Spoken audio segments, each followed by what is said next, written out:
So Megha, the projects that you have developed so far totals over $1 billion in development. What types of mixed-use properties have you seen to have the most success in this market?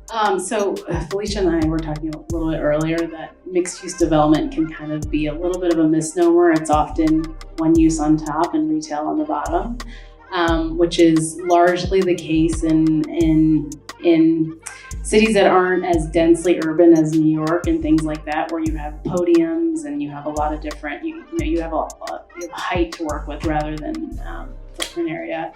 So the project I'm working on right now has gone through a lot of iterations, and to Rob's point earlier, a lot of the bigger projects in Boston. So the $1 billion price tag actually might be low, but it's been like 4 or 5 projects that I've really worked on.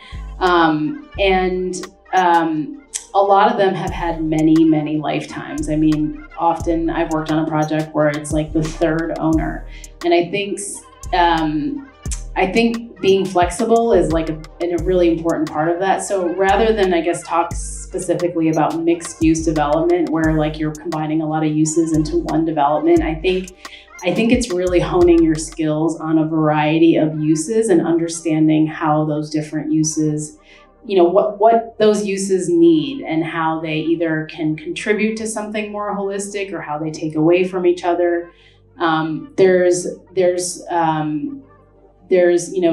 kind of traditional use types, office, lab, retail, residential, but there are nuances and kind of smaller uses within all of those, right? So I think that one of the most important things as a developer and working in real estate is understanding what those different uses actually mean, and potentially even getting further than that, like what are the varieties of prototypes within each of those uses, and being able to understand that you might have to change your development because of